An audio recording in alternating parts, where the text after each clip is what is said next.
नमस्कार प्रेक्षक हो. आचार्य 90 FM वर मी तेजस्विनी आपलं मनपूर्वक स्वागत करते. प्रेक्षक हो, वारी विशेष हा आपण कार्यक्रम घेऊन आलेलो आहोत. म्हणजे वारी पंढरीची आणि महती संतांची ह्या विशेष कार्यक्रमात आपण प्राध्यापिका मेधा सुमन मॅडम यांच्याकडनं सगळ्या आपल्या संत परंपरेविषयी जाणून घेणार आहोत. अर्थातच सुरुवातीला आपण भागवत धर्माविषयी बोलणार आहोत, मग वारकरी संप्रदाय कसा निर्माण झाला त्याविषयी जाणून घेणार आहोत आणि नंतर अर्थातच ज्ञानेश्वर माऊलींपासून आपण या कार्यक्रमाची सुरुवात करणार आहोत. तर मेधाताई, मनपूर्वक स्वागत आहे तुमचं आणि खूप खूप आभार. तुम्ही वेळात वेळ काढून तुमच्या व्यस्त शेड्यूलमध्ये आमच्यासाठी येता, त्याबद्दल तुमचे सुरुवातीलाच आभार म्हणते. आभार नको, माझं कामच आहे ते. माझं कामच आहे सगळ्यांना माहिती करून देणं. त्यामुळे मी आवडीने इथे येते बोलवल्यानंतर. आणि दाकरू सोमण गुरुजी आणि मेधाताई यांचे सगळे आपण एपिसोड सगळे अगदी आवर्जून पाहतात.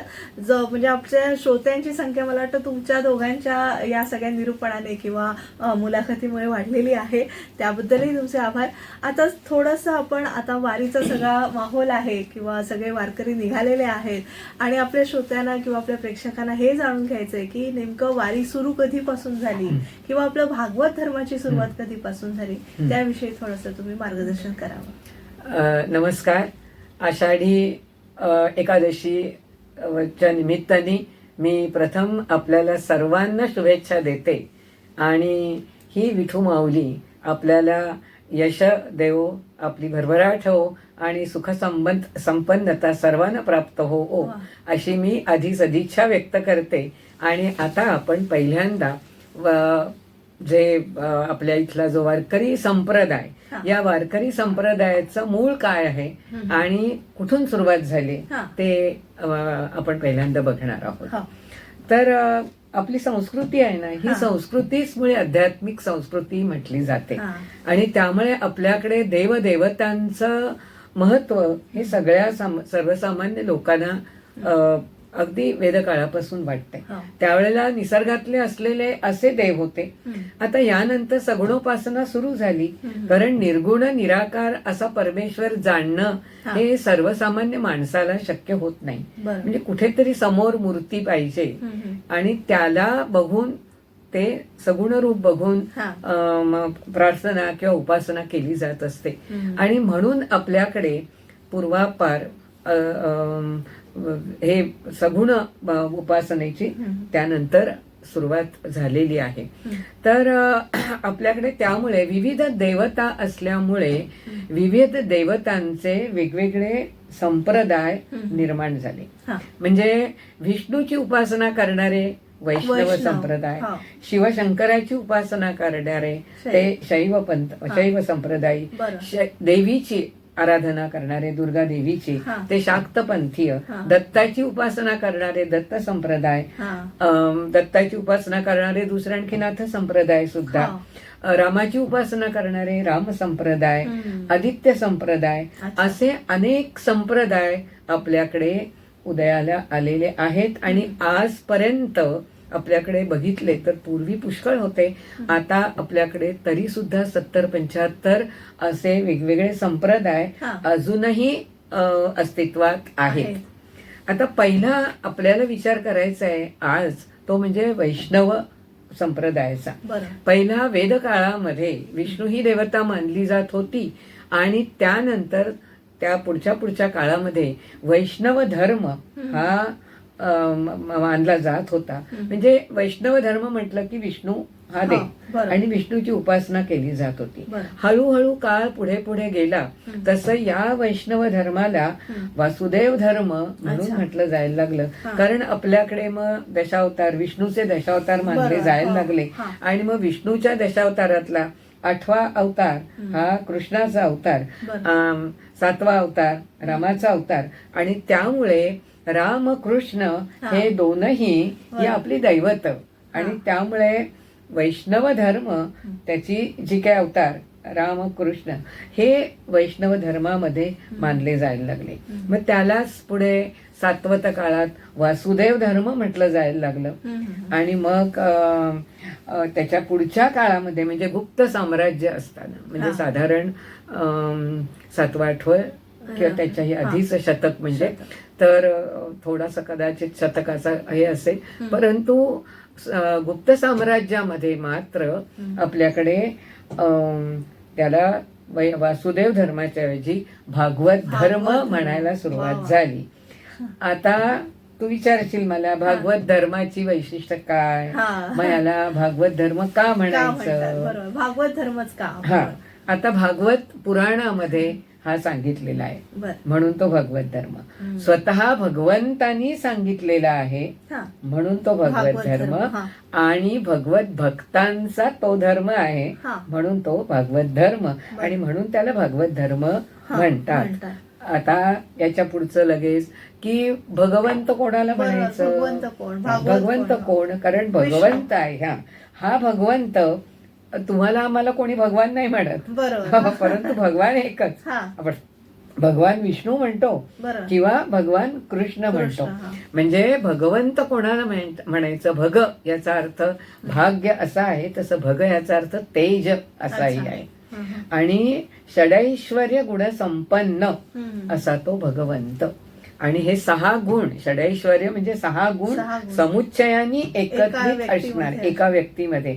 आता हे 6 गुण कोणते, तर यश, श्री, ज्ञान, त्यानंतर औदार्य, ऐश्वर्य आणि वैराग्य, असे हे 6 गुण समुच्चयाने ज्याच्याकडे असतात तो म्हणजे भगवंत. मग असा कोण आहे आपल्याकडे? मला तर असं वाटतं की निदान प्रयत्नपूर्वक थोडा थोडा तरी एक गुण आपल्यात यावा, हा तरी आपण प्रयत्न करायला पाहिजे. आज सगळा एवढं अभ्यास केल्यानंतर असा भगवंत म्हणजे कोण, भगवान कृष्ण. आणि म्हणून हा भगवान कृष्ण हा भागवत धर्माचा ही उपास्य देवता. आता विष्णूचा अवतारच कृष्ण आहे, आणि विष्णू ह्याचं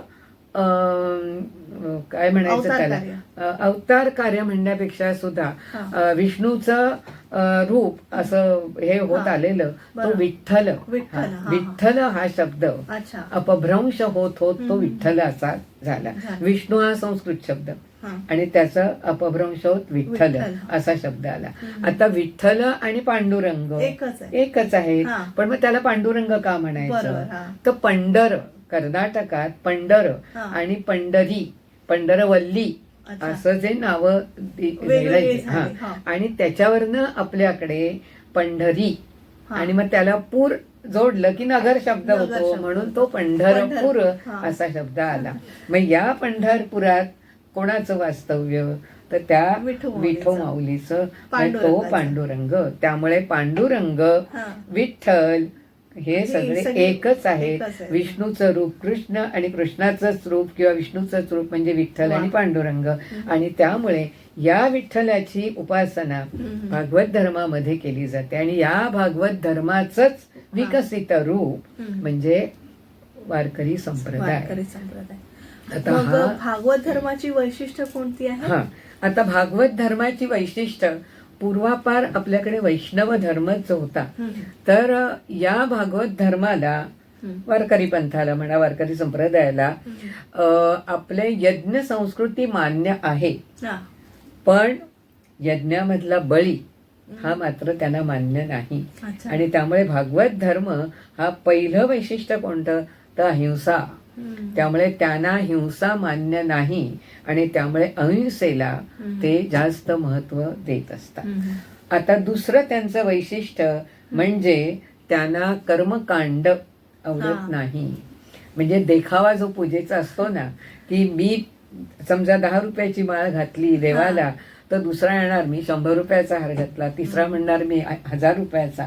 हा देखावा वारकरी पंथात नाही, आणि त्यामुळे वारकरी पंथामध्ये देखावा नाही, अवडंबर नाही पूजेचं, कर्मकांड नाही. म्हणजे त्यांचं फक्त देव भक्त जो तो भक्त आणि परमेश्वर यांचं अद्वैत हे त्यांना जास्त हे वैशिष्ट्य आहे त्यांचं, हे अद्वैत ते मानतात. आणि त्यामुळे भक्त आणि देव यांच्यामध्ये काहीही अंतर नाही. भक्त हाच शेवटी परमेश्वर असं मानलं जातं, आणि सर्वभूती परमेश्वर आहे, आणि त्यामुळे अद्वैत मानतात. आणि म्हणून बघा वारकरी एकमेकांना भेटले हो. की ते काय करतात, नमस्कार, पायाला पायाला नमस्कार नमस्कार. करणार. आणि मग लगेच ज्यांनी नमस्कार केलेला असतो हा. तो सुद्धा लगेच काय करतो, दुसरा त्याला नमस्कार. म्हणजे बरं, एकमेकांना एकमेकांना एकमेकांना नमस्कार. कशाला नमस्कार, तो देहाला नमस्कार नसतो, हा. त्यातला जो आत्मतत्व आत्म्याला. आहे, आत्म्याला, आपल्या जो देहामध्ये असलेला परमेश्वर, हा. त्या परमेश्वराला तो नमस्कार नमस्कार. असतो. त्यामुळे भागवत धर्माचं आणखी एक वैशिष्ट्य समानता. आणि ही समानता ही आपल्याला वारकरी संप्रदायात सुद्धा आता आपल्याला दिसून येते. नक्कीच. पटकन एक छोटीशी विश्रांती घेऊया आणि आपल्या वारी पंढरीची महती संतांची या विशेष भागात आपण भेटूया प्राध्यापक मेधाताई सोमण यांच्यासोबत आणि आपण जाणून घेणार आहोत अर्थातच अधिक वारकरी संप्रदायाबद्दल आणि भागवत धर्माविषयी. तुम्ही पाहत राहा आचार्य 90 FM ऑन रेडिओ. Acharya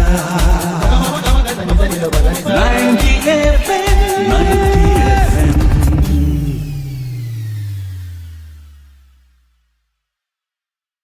तुम्हा सगळ्यांचं पुन्हा एकदा स्वागत. तुम्ही ऐकत आहात आचार्य 90 FM ऑन रेडिओ आणि आज आपण वारी पंढरीची महती संतांची या विशेष कार्यक्रमात प्राध्यापिका मेधाताई सोमण यांच्याकडून जाणून घेत आहोत आपल्या संत ज्ञानेश्वरांविषयी, तसंच संप्रदायाविषयी आणि भागवत धर्माविषयी.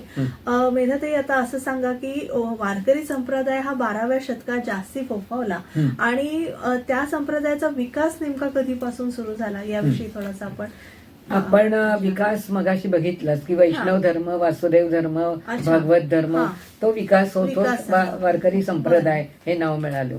परंतु आपल्याकडे एक आणखी फार मोठा काम अळवार संतांनी केलेलं आहे. आता हे अळवार संत दक्षिणेकडे जास्त करून तामिळनाडू, कर्नाटक या भागामध्ये साधारण इसवी सनाच्या 5व्या शतकापासून 10व्या शतकापर्यंत म्हणजे जवळजवळ 500 वर्षपर्यंत 12 संत होते ते एकूण सगळे 500 वर्षातले. आणि त्या संतांनी वैष्णव धर्माचा प्रचार प्रसार केला. विष्णूची उपासना आपल्याकडे सगळ्यांनी करावी आणि म्हणून विष्णूचे अवतार राम आणि कृष्ण, आणि त्यामुळे ह्या उपासना करताना विष्णूची उपासना, रामाची उपासना किंवा कृष्णाची उपासना करावी असा त्यांनी खूप प्रचार प्रसार केला आणि तो जवळजवळ 500 वर्षापर्यंत केला. त्यामुळे दक्षिणेकडे हा वैष्णव धर्म म्हणा किंवा अळवार संतांनी केलेलं हे मोठं विष्णूच्या उपासनेचं फार मोठं काम त्यांनी केलं.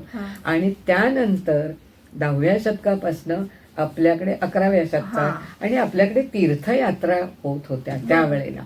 आणि तीर्थयात्रेमुळे आपोआपच एका ठिकाणचा माणूस दुसरीकडे, एका राज्यातला माणूस दुसऱ्या राज्यात असे जात असल्यामुळे त्यांनी जो वैष्णव धर्माचा प्रचार प्रसार केला तो आपोआपच आपल्या इथल्या लोकांना पण तो आवडत होता आणि एकमेकांचा विचार विनिमय होत होता.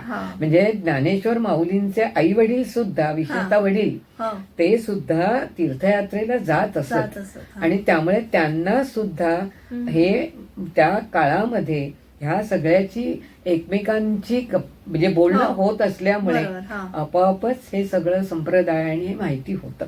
तर अशी राज्यात काय चालू ही देवाणघेवाण, विचारांची देवाणघेवाण ती त्या काळात होत होती. आणि विशेष म्हणजे आणखी आपल्याकडे या संप्रदायाने सनातन धर्माचं रक्षण त्या आक्रमणांच्या काळात पण केलेलं आहे. म्हणजे 8व्या शतकापासून आपल्याकडे आक्रमण सुरू झाली, पण 12व्या शतकानंतर फार मोठ्या प्रमाणात सुरू झालं 12व्या शतकानंतर. पण त्या आधीच्या काळात सुद्धा आक्रमण होत असताना नाही म्हटलं तरी पुष्कळ बंधनं आपल्या सामान्य लोकांच्यावर आलेली होती. पण तरी सुद्धा हे संप्रदाय जे होते, हे संप्रदाय काय व्हायचं, वैष्णव धर्म किंवा वैष्णव संप्रदाय, शिवसंप्रदाय त्यांच्या गुरूंनी जे सांगितलेलं असेल त्याप्रमाणे ते संघटित असायचे. मग अशा संघटना पण पुष्कळ असल्यामुळे प्रत्येकाने आपल्या धर्माचं रक्षण केलं आणि त्यामुळे सनातन धर्माचं रक्षण करण्यामध्ये या सगळ्या संप्रदायांनी फार मोठं काम त्या काळात सुद्धा केलेलं आहे. आजही आपल्याला दिसतं की हे संप्रदायांचे जे जे लोक आहेत हा. हे सगळे आपला गुरु आणि आपली उपास्य देवता यांच्या संदर्भात इतके एकनिष्ठ असतात की आमच्या गुरुनी हे सांगितलंय, हा. आमच्या संप्रदायात हे हे आहे. आहे असं म्हणून ते त्या निष्ठेला म्हणजे निष्ठावान असतात ते. हा. आणि त्यामुळे धर्माचं रक्षण हा. आपोआपच जतन, रक्षण, संवर्धन हे अशा संप्रदायांकडून होतच असतं. आणि म्हणून सुद्धा हे संप्रदाय महत्वाचे आहेत. पण त्याची पाळंमुळं या संप्रदायाची किती खोलवर खोलवर, रुजलेली आहे. पुष्कळ. ते म्हणजे आपलं- आपण आता 21व्या शतकात हो. आहोत. तरी किती जुन्या काळापासून ती आपल्याकडे रुजलेले आहेत आणि रूढी संप्रदाय. परंपरा अजूनही जपल्या आहेत. जातात. आणि त्यामुळे ह्या आळवार संतांनी हे काम केल्यामुळे हा.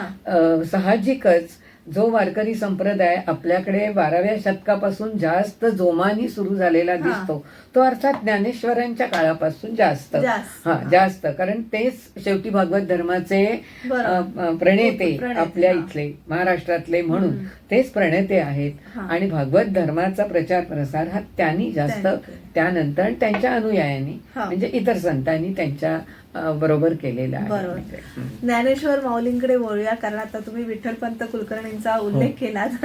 तर किती त्यांनी हाल अपेष्टा झेललेल्या आहेत आणि त्या आई वडिलां गेल्यानंतर सुद्धा म्हणजे ते सगळी चौघ भावंड इतक्या प्रतिकूल परिस्थितीमध्ये सुद्धा त्यांनी ज्ञानेश्वरी सारखा असा ग्रंथ लिहिला. आणि अवघ्या 16व्या वर्षी नेमकं काय करावं आजच्या मुलाला कळत नाही.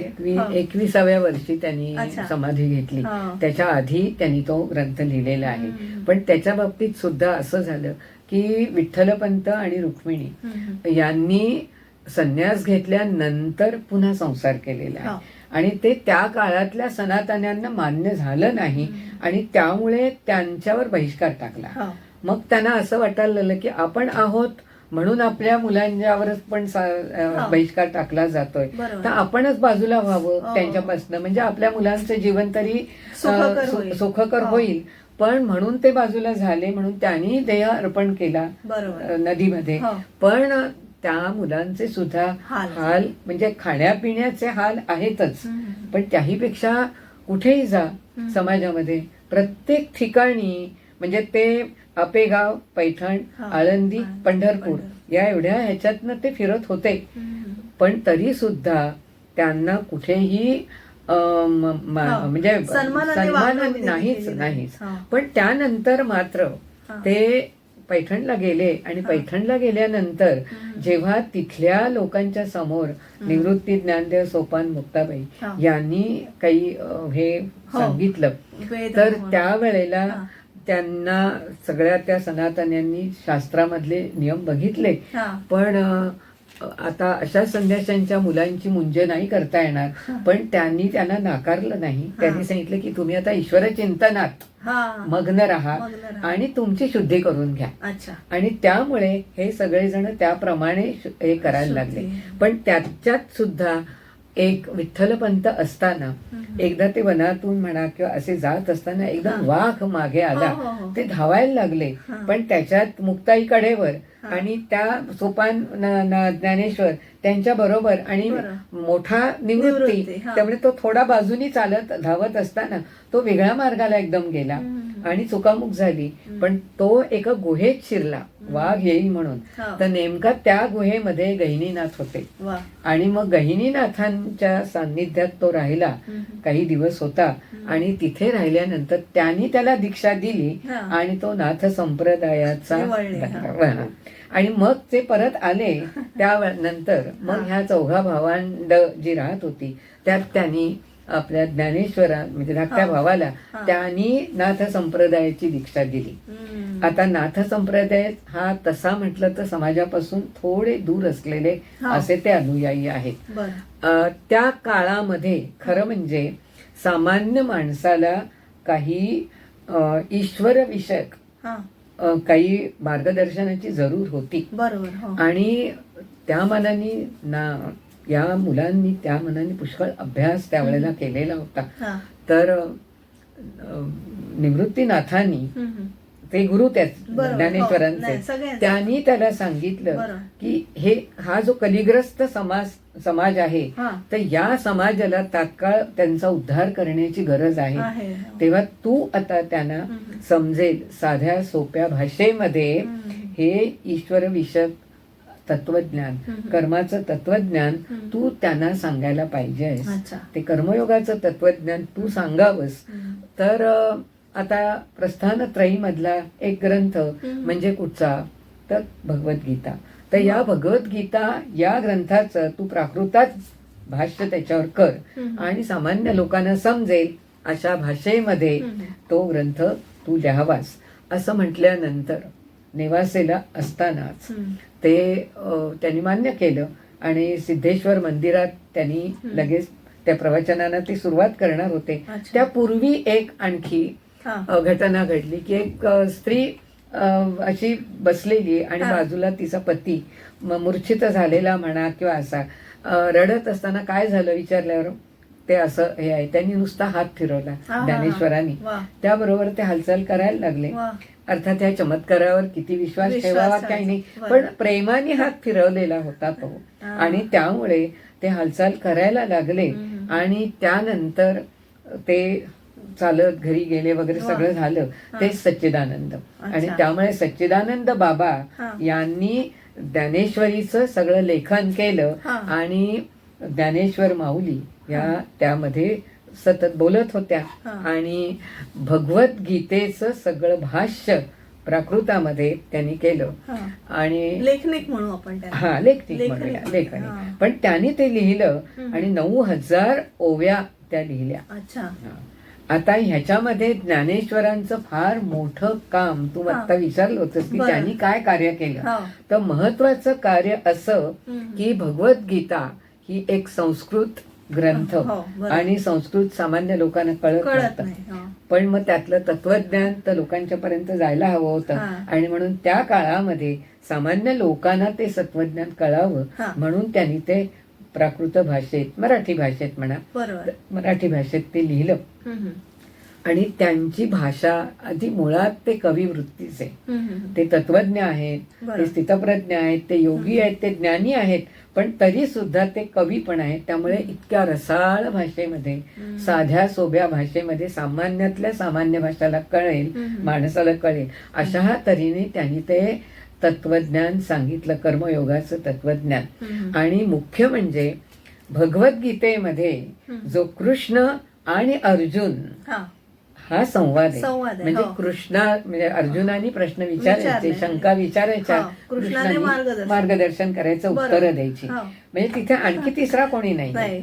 पण यांचं कवित्व, यांची कल्पकता आणि यांचं ज्ञान, ते स्वतः स्थितप्रज्ञ, त्या ह्याच्यात त्यांनी मात्र जे मनाशी आले ते प्रश्न सामान्य माणसाचे आहेत असं म्हणून, सामान्य माणसाचे असं म्हणून भगवंताजवळ त्यांनी ते मांडलेले आहेत.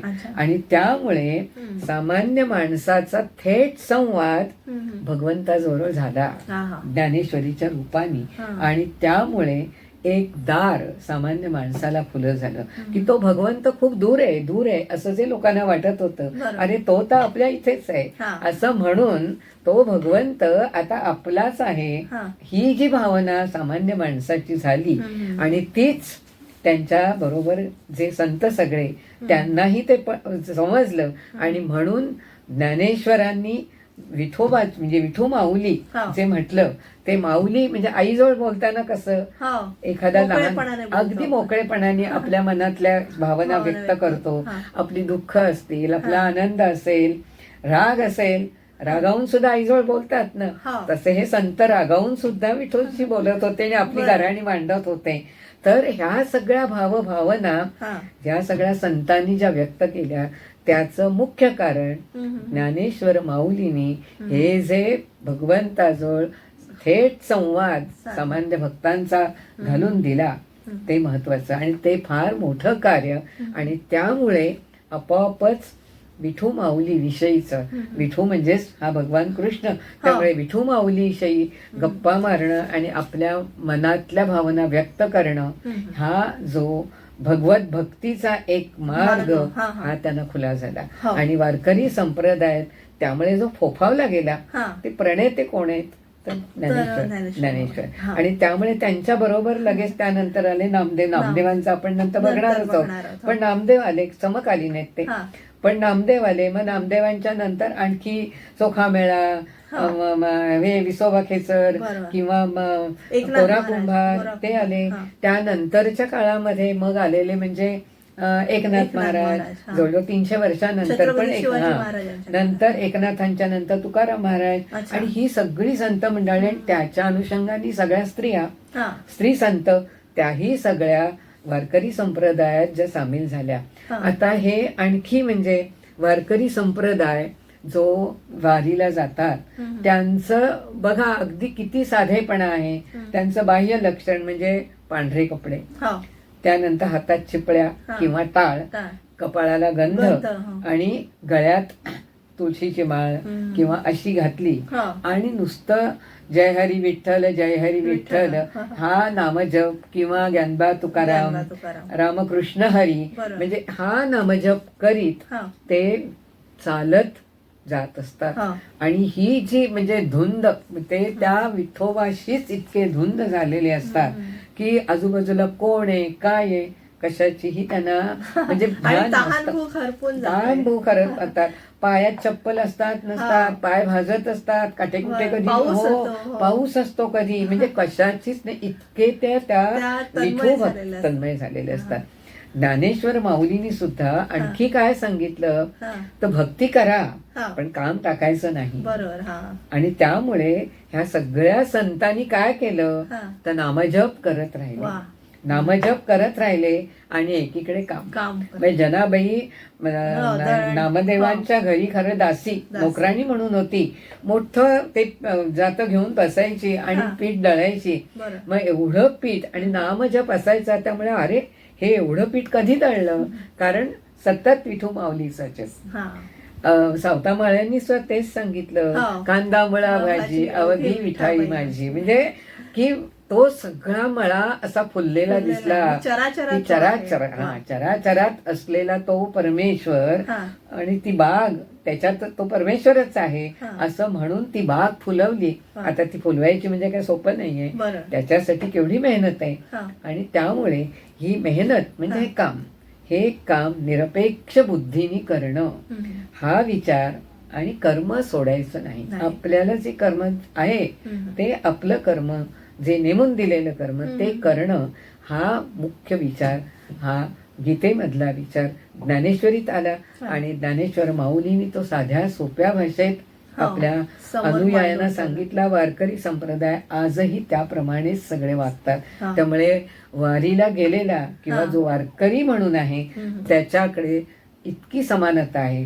जातीभेद नाही, वर्णभेद नाही, श्रीमंत गरीब काही भेद नाही, कसलाच भेद नाही, समानता. आणि चंद्रभागेच्या काठी असलेले सगळे आपण विठू भक्त, विठू माऊलीचे भक्त, ही भावना. आणि अशी भावना जेव्हा येते समाजामध्ये तेव्हा आपण एक आहोत असं म्हणून समाज एक होतो. समाज एक झाला की आपोआप राष्ट्र एक होतं आणि आपण संघटित होतो एका विचाराने. म्हणजे वारकरी संप्रदायाने हे फार मोठं काम केलं.